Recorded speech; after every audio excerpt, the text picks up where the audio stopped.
Prologue, The Radical Carpenter. Introduction, An Unlikely Socialist. Would it astonish you to learn that a man who lived more than 2,000 years ago, who openly defied the religious and political authorities of his era, could be labeled a socialist today?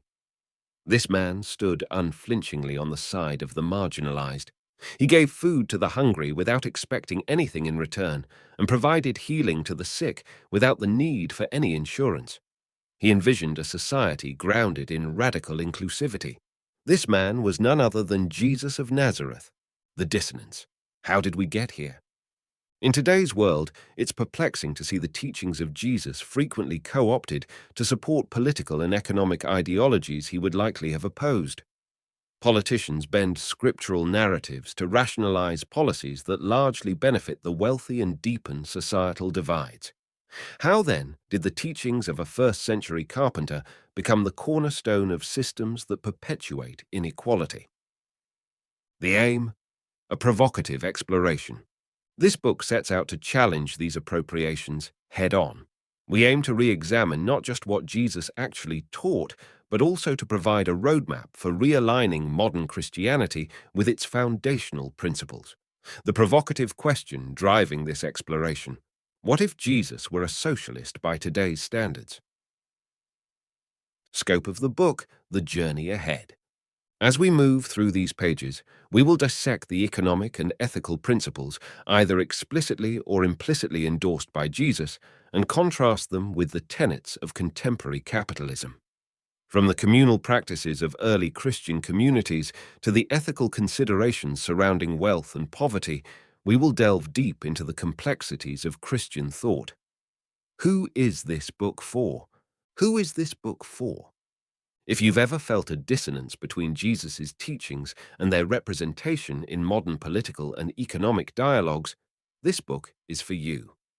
Whether you struggle with aligning Jesus' focus on compassion, equality, and social justice with the competitive, individualistic ethos of capitalism, you're in the right place. This book speaks to anyone, believer or non-believer, interested in the crossroads of faith, history, and social justice. What to expect? A guide to the thought process. Brace yourself to challenge long-standing assumptions, re-evaluate deeply rooted beliefs, and possibly even change your perspective. We will venture into the historical milieu of Jesus' time, explore the socio-economic landscape, and analyze key parables and teachings to understand their implications for social equality, wealth distribution, and communal living. A forewarning: the challenge ahead. Whether you end up agreeing or disagreeing with the arguments presented here, one thing is certain: your understanding of both Jesus and socialism will be irrevocably altered. This is not just an academic discourse, it's a transformative journey, challenging us to embody the revolutionary principles Jesus championed. The ultimate question: what will we choose? The ball is in our court. Are we willing to re-examine the economic and social principles that underpin Jesus' teachings? Will we allow his revolutionary message to be commandeered by systems that would not just oppose, but also likely persecute him were he to present them today? The choice is ours, and the time to act is now. Chapter 1. The World Jesus Knew. Introduction. The importance of context. Why does a carpenter's son from ancient Palestine still captivate our modern imaginations? Why do his words echo through the corridors of power, the sanctuaries of religion, and the public squares of civil discourse? The search to understand Jesus of Nazareth often leads us into intricate theological debates, scholarly interpretations of ancient texts, and fervent prayers in hallowed halls. Yet, we sometimes overlook the most immediate canvas of his life: the living, breathing, and suffering world of first-century Palestine. This chapter aims to set the stage for the transformative journey that the book promises. We'll delve into the political, social, and religious landscapes that shaped Jesus' teachings and actions. By examining this historical context, we can better understand Jesus as a figure deeply rooted in his time, yet profoundly relevant to our own. Political landscape, Roman occupation, and Jewish governance. Roman rule, the backdrop of imperial authority. Imagine living under the shadow of colossal Roman fortresses, symbols of an empire that stretched from the rolling hills of England to the sun-baked sands of Egypt. These structures were not mere feats of engineering, they were tangible reminders of an occupation that dictated life in Palestine. The Roman Empire, documented extensively by historians like Josephus, was not a mere backdrop, but a significant actor in the political theatre of Jesus' world. Rome was not an invisible spectre, it was a very visible cage. Its laws, taxes, and military might permeated daily life. Yet the Romans were cunning imperialists. They didn't just impose, they co-opted. Rulers like Herod the Great served as middlemen, maintaining a precarious balance between the demands of the Roman overlords and the sentiments of the local populace. This complicated relationship with Rome shaped the political environment in which Jesus lived and taught. Jewish governance, the machinations of a complex web. But this was not merely a story of occupier and occupied. Running parallel to Roman rule was a complex mechanism of Jewish governance. This was not a monolithic entity, but a mosaic of religious sects, each with its own understanding of the Torah, its own rituals, and its own politics. The Pharisees and Sadducees were the two most prominent groups, yet they were as different as night and day. The Pharisees were the scholars, the self-appointed custodians of Jewish law, while the Sadducees were the aristocrats, more concerned with temple rights than social rights. Other players included the Zealots, Jewish rebels who chose the sword over silence, and the Essenes, who retreated to the desert, waiting for an apocalyptic end. Each group offered a lens through which to interpret the law, the prophets, and the promise of a liberated Israel. Prominent figures like Caiaphas, the high priest, and Herod Antipas, the tetrarch of Galilee, epitomized the complexities of this Jewish governance system. Jesus in the political landscape. Enter Jesus, a carpenter with no army, no political office, and no wealth, yet whose teachings would disrupt both the Roman and Jewish establishments. He was a radical, not because he called for an overthrow of the Roman government, but because he challenged the very foundations upon which society was built, economic, social, and religious. His conversations, like the one he had with Pontius Pilate in the Gospel of John, 1833-38, reflect his subversive stance toward both Roman and Jewish authorities. His teachings, parables, and actions were politically and socially charged. For instance, when he declared, "Give to Caesar what is Caesar's, and to God what is God's," he was making a nuanced statement about political allegiance and divine sovereignty. By understanding this intricate political landscape, we can better grasp the revolutionary fervor of Jesus' teachings. Social stratification, the rich, the poor, and the marginalized. The economic divide, a tale of two Palestines. Picture this. Grandiose mansions juxtaposed against mud hut villages, opulent feasts contrasting with begging bowls, and ostentatious religious rituals overshadowing the quiet prayers of the impoverished.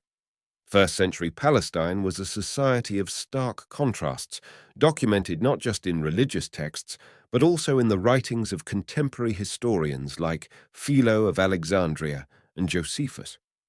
The wealth of the few was built on the backs of the many. The elite not only had more, but they also believed they were more righteous, more deserving, more favored by God. This social stratification wasn't a mere happenstance. It was built into the economic and religious systems of the day. The law of Moses, as interpreted by the Pharisees, often served to justify these inequalities, giving divine sanction to social divisions. Jesus and social stratification. Jesus waded into this cesspool of inequality not as a spectator, but as an agitator. When he said, "Blessed are you who are poor, for yours is the kingdom of God," as recorded in Luke 6:20-21, he was not offering platitudes. He was pronouncing a social revolution. His actions were equally revolutionary. Consider the cleansing of the temple, a direct challenge to an economic system that exploited the poor under the guise of religious piety. Moreover, Jesus frequently used parables to expose the injustices of the economic system. The parable of the rich man and Lazarus, Luke 16:19-31, serves as a poignant critique of wealth disparity, and the parable of the workers in the vineyard, Matthew 20:1-16, questions the fairness of wage distribution. By understanding the economic disparities and social hierarchies of his time, we can better interpret Jesus' ministry. His wasn't a gospel of mere spiritual upliftment. It was a gospel of economic redistribution and social equality. His teachings on debt forgiveness, as exemplified in the Lord's Prayer, "Forgive us our debts, as we also have forgiven our debtors," allude to a radical reshaping of economic relationships. Religious context, the guardians and challengers of Jewish law, Pharisees and Sadducees, the establishment's keepers. The Pharisees and Sadducees were not just religious figures, they were also social and political influencers. While the Pharisees prided themselves on their scholarly interpretations of Jewish law, the Sadducees were the aristocrats who controlled the temple, a religious institution, yes, but also an economic powerhouse. Their influence reached into every aspect of Jewish life, affecting not just religious practice, but also social norms and economic policies. Jesus' challenge to religious orthodoxy. Jesus was not a passive observer of these religious dynamics. He was an active disruptor. He challenged the Pharisees' legalistic interpretations, not by dismissing the law, but by deepening it, injecting it with a radical ethos of justice and love. As for the Sadducees, Jesus questioned their focus on ritual and temple practices, emphasizing instead the weightier matters of the law, justice, mercy, and faithfulness, as he articulates in Matthew 23:23. In doing so, Jesus wasn't merely offering an alternative religious practice. He was proposing a different kind of society, a society where religious, economic, and social life were rooted in the principles of justice and compassion, not ritual purity and social hierarchy. This can be seen in his teachings on the Sabbath, where he prioritizes human well-being over ritualistic legalism, as in the healing of the man with a withered hand, Mark 3:1-6. Economic practices, from charity to justice. Beyond acts of kindness, the early Christian model. The early Christian communities didn't just practice charity, they embodied a revolutionary concept of economic justice. We find in the book of Acts 4:32-35 a description of early Christian communities where people sold their possessions and distributed the proceeds according to need, not merit or social status. This wasn't a marginal practice, but a cornerstone of their communal life, signaling a shift from charity to justice. Socialism, a modern parallel. Does this early Christian economic model have a modern parallel? Absolutely. It's what we call socialism. Now, let's be clear, we're not talking about the totalitarian regimes that often masquerade as socialist states. We're talking about a system where the economic means of production are controlled by the community as a whole.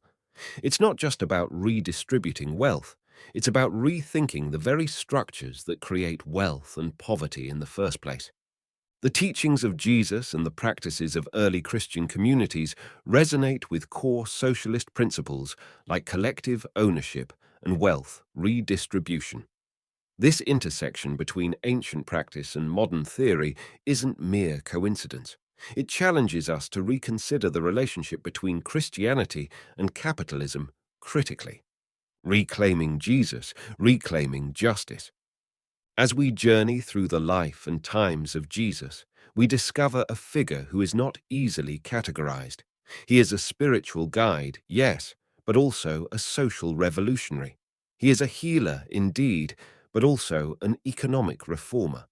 He's a man of prayer, but also a man of action, unafraid to turn tables, both metaphorically and literally. How did we get from this Jesus to where we are today? How did a first-century Jewish teacher who advocated for social justice, economic equality, and radical love become a figurehead for ideologies that often perpetuate the opposite?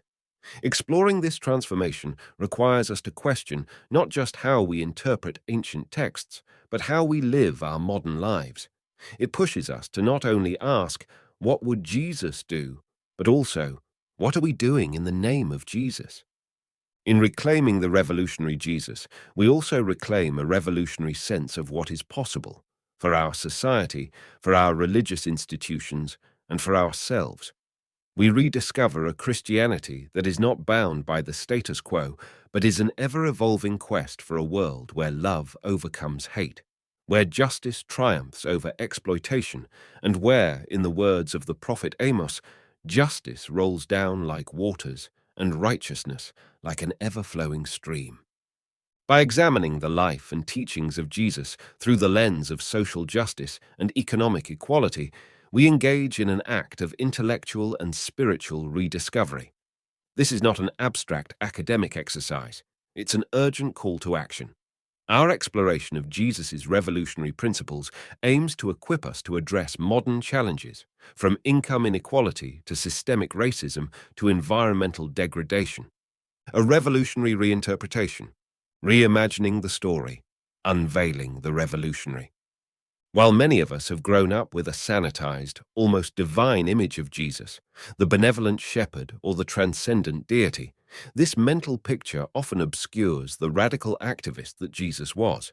This section aims to strip away centuries of theological varnish to reveal a Jesus who is as relevant to social justice activism today as he was to the spiritual and political landscape of first-century Palestine.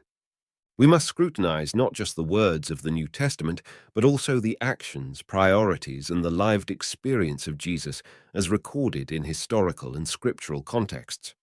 When we do, we find a figure deeply engaged with the socio-economic issues of his time, actively advocating for a radical shift in how society treats its marginalized and oppressed. The revolutionary versus the pacifist, a tale of two Jesuses.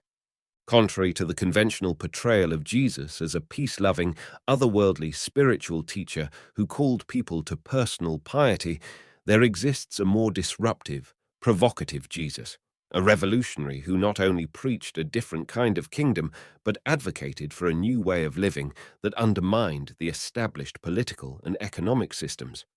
Far from being a passive observer, this Jesus was an active agitator. He didn't merely speak about love. He demonstrated it through subversive acts that challenged the religious and social norms of his time. This dual nature, both revolutionary and pacifist, isn't contradictory, but complementary. Jesus' pacifism wasn't about avoiding conflict. It was about confronting injustice without resorting to the violent tactics of his oppressors. His overturning of the money changers' tables in the temple wasn't an act of violence, but a symbolic act of resistance against economic exploitation. The gospel of equality, from words to action. When we say that Jesus was a revolutionary, we don't mean it in the sense that he led armed rebellions against Roman authorities. Rather, his was a revolution of values, a revolution that began in the hearts and minds of people and extended into the way society was structured. His teachings on love, justice, and equality weren't abstract ideals. They were concrete principles that he wanted his followers to embody. The Sermon on the Mount, for instance, wasn't just a moral code, but a radical manifesto that turned the prevailing norms of society upside down. Consider the Beatitudes, which bless the meek, the poor, and the persecuted. This wasn't just spiritual poetry.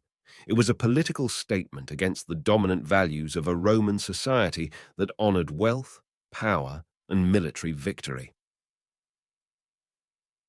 The politics of healing. Miracles as social commentary. Often, Jesus' miracles are viewed merely as demonstrations of his divinity. However, when looked at closely, these miracles were also political and social acts. Healing a leper or restoring sight to the blind wasn't just about physical healing. It was about social restoration. By challenging the purity laws that marginalized these individuals, Jesus was challenging an entire system that deemed them unworthy of community and religious life. Jesus and economic justice. Beyond charity. Jesus' approach to economic justice went beyond mere charity. While he did advocate helping the poor, his teachings also delved into systemic issues that contributed to poverty. His parables, like that of the rich man and Lazarus, were not just moral tales, but commentaries on the economic injustices of his time. They forced his audience to confront uncomfortable truths about wealth, poverty, and their own complicity in systems of inequality. Redefining power, the cross as political statement. The crucifixion of Jesus is often interpreted through a purely theological lens, seen as the ultimate sacrifice for humanity's sins. However, the crucifixion was also a political act. Roman authorities didn't execute Jesus because he claimed to be the Son of God.